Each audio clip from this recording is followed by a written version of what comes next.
Chinese health authorities are still working to identify the virus. A mysterious virus has gripped the world. Singapore has confirmed its first case of the Wuhan virus. Taiwan has already restricted vast majority of Chinese nationals. Hong Kong has since scaled back transport services in both directions. Thousands are infected and hundreds dead.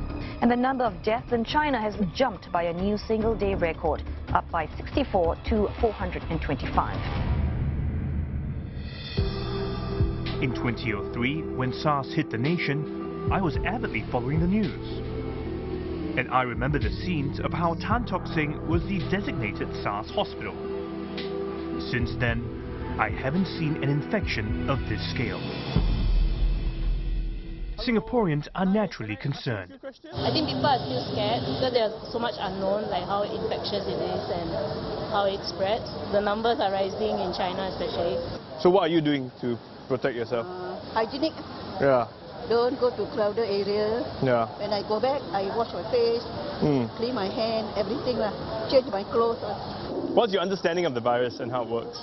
We don't know like how long is the exact incubation period. Okay. What are the transmission means? There are a lot of rumors talking about it can transmit through your eyes. It's not confirmed. In this episode of Talking Point, I'll tell you everything you need to know about the novel coronavirus and how you can protect yourself against it. The world was first alerted to the existence of a new virus in Wuhan, the capital city of Hubei province in central China, on New Year's Eve. 2 weeks later, on 13th January, the disease had spread beyond China to Thailand, then to Japan, and to Singapore. By end January, the coronavirus had spread to at least 23 countries across the globe. As of 5th February, the number of infected cases spiked to over 28,000, and the death toll in China surpassed 500. In an unprecedented move, Chinese authorities, hoping to control the spread of the virus, placed the entire city of Wuhan under lockdown, about 3 weeks after the virus was first reported. Since then, 19 cities have been locked down, affecting some 81 million people.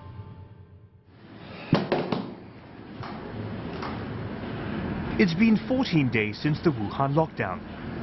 I want to get a situation update from someone within the city. So my contact in China has finally managed to get someone who is willing to speak to us. I've been told that he's been there for several weeks. He went there to spend the Lunar New Year with his relatives, and now he's stuck. So let's see if we can get him online for a chat.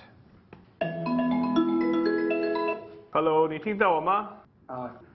你现在在武汉，自己一个人还是你全家人？全家5口人。一般老百姓这边情况其实越来越安静下来了，出门是可以的，但是似乎也没法上班，因为现在公共交通取消了，到外地的航班、火车全部停运了，出不去。而且到武汉外面，你这个武汉牌照的车或者湖北出来的车，其实别的地方的人也很警惕的，不是很受欢迎。住在那边的人会不会觉得很担心？到公共场所，大家还是会有一些担心被传染的，因为现在不知道这个传染是什么方式嘛。有一种方式说是通过空气会传染，公共场所人不是特别多。那你现在最担心什么？一个是担心孩子们，就是他们会不会被传染，这回去上学肯定是要耽误了。第二个是什么时候封城结束，现在还不清楚，没有日期。我们从上海过来穿青的，然后被困在这里了。So far, this is what I know about the coronavirus. It's actually a part of a large family of viruses found in both animals and people. The ones that infect us can cause illness ranging from the common cold to more severe respiratory illnesses. The novel coronavirus is a new strain of virus. Like SARS, it is a respiratory illness. It causes coughing and pneumonia. It can transmit from one person to another, meaning I might fall sick if someone around me is sick, and I know that it can be lethal. I want to know who is most at risk of dying from this disease. To answer this, I need to know more about the virus. So I've arranged to meet Professor Liu Yi-sin. She's one of Singapore's leading infectious disease experts who played a key role in helping battle the SARS outbreak some 17 years ago. So do we know the origin of the virus? I think this is still an area where many of the scientists are still trying to crack and get the answer. But effectively, if you look at the genomes, then it is very closely related to the bats virus. Bats, they are well, but they're just carrying the virus and potentially can cause cross-species jump. So in other words, can jump to the human or can jump to the other animal. And how does this virus cause death? They tend to also cause a significant fair bit of pneumonia. Pneumonia is a damage to the lung because of infections. This can be caused by virus, bacteria, or other microorganisms. So when this virus invades into the lung, basically it kills off the lung cells, and some of the patients may suffer severe pneumonia. In other words, very bad damage to the lung, where they cannot continue to provide good oxygen level to the rest of the body. When the lung is affected and cannot deliver adequate oxygen, the other organs will be affected as well.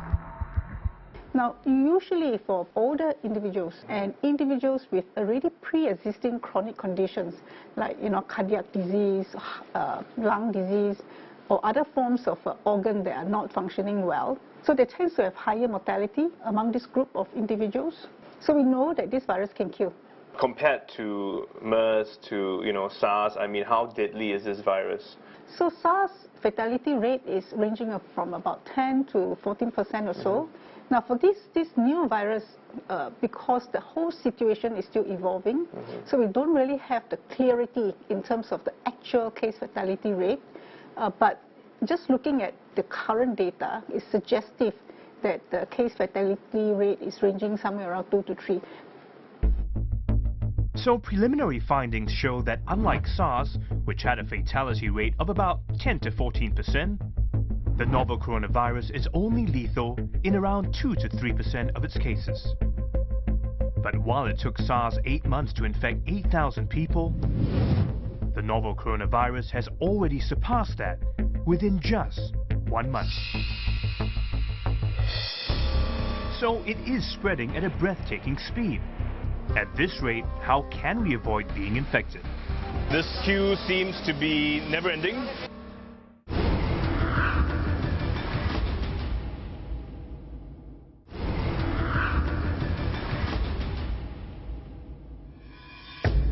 On 4th February, the first 4 cases of local person-to-person transmission was reported. They occurred in 4 patients who had not recently traveled overseas. A day later, by 5th February, the total number of confirmed cases stands at 28.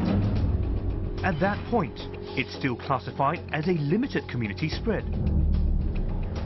Still, we need to know how the virus spreads, because that's one way we can protect ourselves.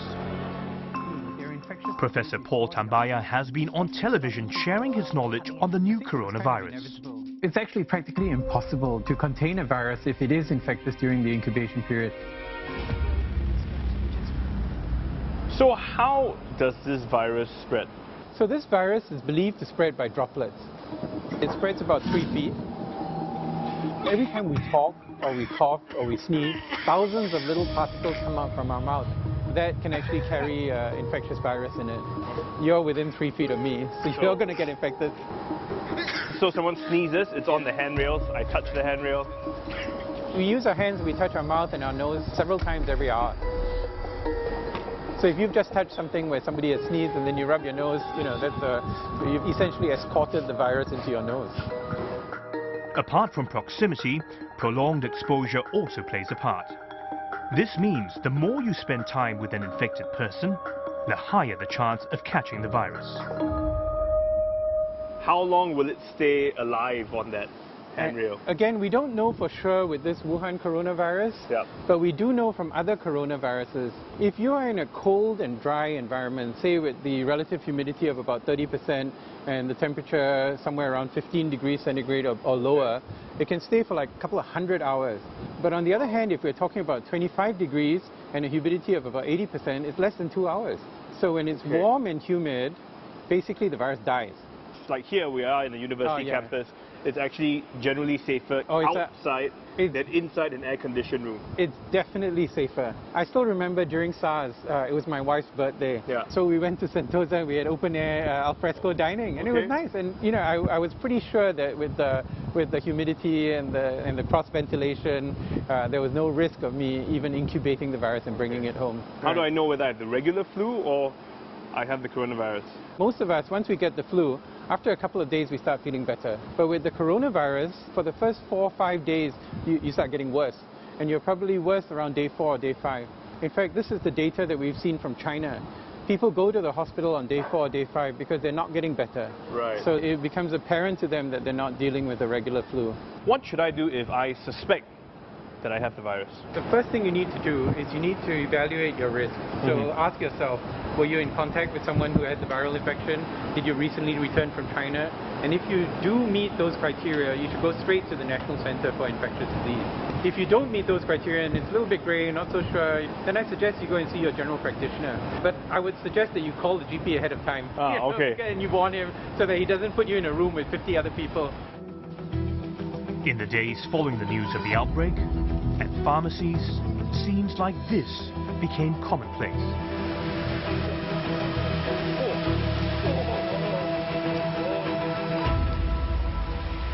There's been a queue here. We've been here for over an hour now, and this queue seems to be never-ending. A lot of people here want to buy the masks, saying for their families, for their children. Just how long have you been in line? I think 1 hour plus. Over 1 hour? Because they take a break also just now. Oh, wow. 30 minutes. I think about 45 minutes. 45 minutes. So are you here also to buy some masks? No, I was trying to see what is the price it is. If I had heard that it was already coming to almost $12 one box. It's normally around $4 to $5 one box. Okay. You're here to buy the mask also? Yeah, sure. Is the mask going to keep you safe?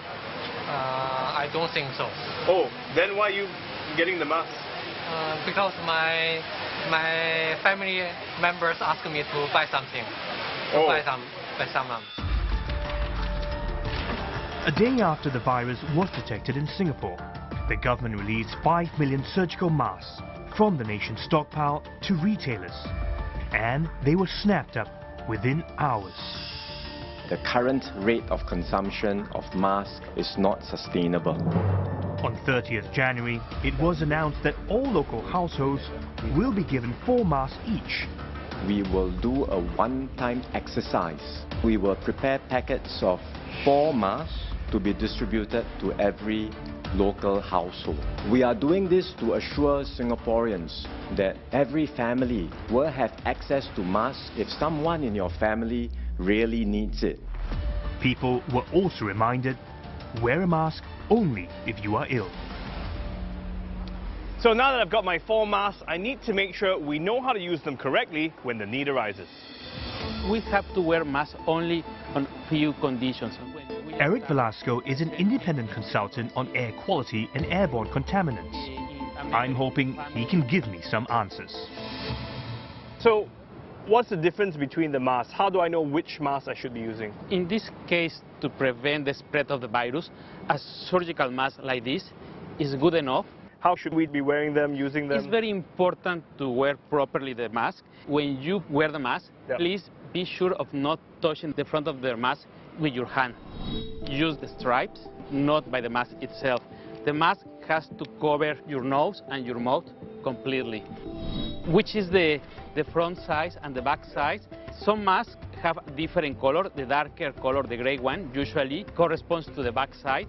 The front tends to be white. And to know which is the top and the bottom part, many masks have a metal strip. You will feel it. Okay, yes, I can feel the metal strip here. Other masks even have a marker telling you which is the front and which is the back and which is the top and which is the bottom size. So if I were to try it out, don't touch the front. Right. And I should squeeze down where the nose is.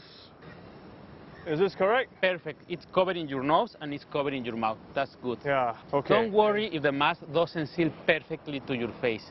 In this case, we wear the mask to prevent the spread of the virus. Water droplets that we release when we sneeze, when we cough, will be trapped by the mask. So when I'm done with the mask, I should also take it off, hold it by the side? Yes, and... yes. Don't touch it by the front, just remove it by the sides. And don't reuse the mask. Once you remove it, please put it in the trash bin. If you are a healthcare worker, if you are in a hospital working with sick people, people presenting respiratory symptoms, you should wear an N95 mask. Okay. The famous N95 mask. This mask has proved quite effective in hospitals. Some studies have demonstrated that they protect up to 95–97% people in hospitals of getting the virus. But otherwise, there is no need for the rest of us to wear an N95. Forget about wearing an N95 and even a surgical mask if you are not sick. Okay. This is not like the haze. We have to wear N95 masks to protect us from the air pollution, to remove the particles from our breathing. In this case, it's the opposite. We are wearing the mask to retain the particles when we cough, when we sneeze, when we talk, or when we breathe. What about these other types of masks? I've seen some people wearing it. Forget about these cloth masks. They are the worst. They have the opposite impact. Usually people reuse this mask. After a day of use, they wash it and they dry it. But at the end of the day, the virus may stay there. And these masks are very good concentrating humidity. Right. And they create the perfect medium to reproduce bacteria, and you will get sick for other reasons. So if masks are needed if we are not sick, perhaps I can protect myself with these? There are many different brands, different types out there. What's the difference?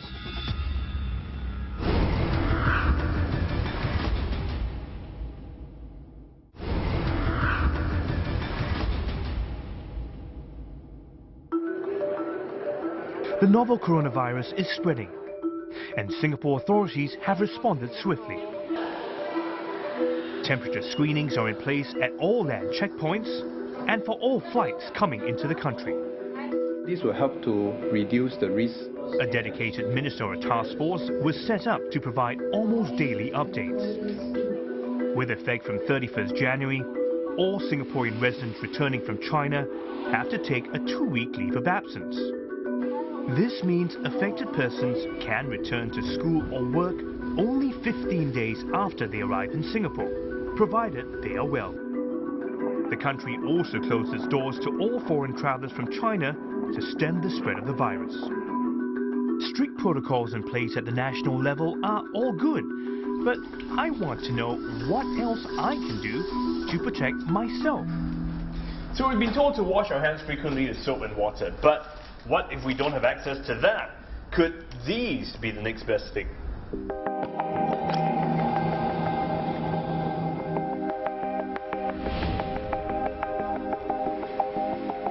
I'm going to general practitioner Jean Chen for some answers.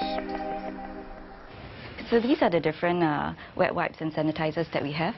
Okay, so let's start from here. So this is a hand sanitizer. Yes. There are many different brands, different types out there. What's the difference? There is no difference as long as it's alcoholic content. It would give the hand a good clean. They generally recommend that any hand sanitizers with alcohol content of more than 60% would be more effective in killing germs. So the most important thing is to let the hand sanitizer dry out when you're applying it on your hand, because killing of bacteria or viruses actually works by drying out of the hand sanitizer itself. Let me show you how to do it. So generally you put a good amount over your palm, okay? You do a palm rubbing side to side, and then after that you rub the dorsum of your hands, and then after that you rub palm to palm, finger interlaced as well. You rub the back of your fingers, give it a good rub, and you don't forget your thumbs as well. And then after that the fingertips and the fingernails, both sides. And you do this repeatedly until your hands dry up. Oh, so you keep on doing it until your hands dry? Yeah. Okay. Then when it comes to wet wipes? Well, wet wipes, generally we reserve it for environmental surfaces. Wet wipes may not give the hand crevices a good clean. You may actually spread more virus from wiping from one surface to another. If you look at this, it's actually alcohol-free, so you can use it for your usual hawker center tables, give it a good wipe. But in terms of virus spread, I would recommend something that it's alcohol content. When it comes to soap, again, there's so many kinds of packaging. Some of them say they have disinfectant, they're antibacterial. I mean, does that mean anything? All soap have actually germ-killing properties, so any soap will do as long as you give it a thorough wash. It's been just over a month since novel coronavirus first appeared in the city of Wuhan in China. Since then, Chinese authorities have publicly released genetic data on the virus. This will greatly help efforts to identify, detect and protect ourselves against disease. Researchers over the world have been racing against time to find that holy grail of concoction that will act as a vaccine to the novel coronavirus. I managed to get hold of one expert. Benjamin Newman has dedicated his research to understanding and finding treatments for coronaviruses such as SARS and MERS. I want to know how close we are at developing a successful vaccine. Hello, hi there. Hi, Ben. How realistic is it to have a vaccine come out within the next, few months? Well, if everything goes really well, comparing this current outbreak to like the past MERS outbreak, we would expect to see the last cases working their way through the system in about 3 months. That's the best case scenario. The quickest of the vaccines, the one coming out of Australia, has a chance to be out, they say, in a month and a half maybe, but it may be more like 3 months, so it might be there right for the end. Give us a timeline. How do you see this virus playing out? China have quarantined effectively entire cities with millions of people in them. They've built brand new hospitals, and they are absolutely hitting this as hard as we ever have. It's nice to see, and I hope at some point that we'll actually see some results from this. Thankfully, quarantine works really well, and not just against coronavirus, against anything. And so, yeah, that's the tool. Calling people, finding out their contacts, this sort of basic level stuff that doesn't take a virology degree is probably what's going to stop this outbreak. I'm in Sentosa. Now, some Singaporeans may be worried about coming here because of the confirmed cases recorded at 2 hotels on the island. But here's what I learned. We don't have to be afraid to go to places where victims were once at, because the risk of infection from transient contact is low. But we all need to continue to practice good personal hygiene. And we want to stay vigilant too. Plus, get a whole bunch of fresh air. Because I now know that the heat, the humidity, and a well-ventilated space result in a much lower chance of the coronavirus spreading.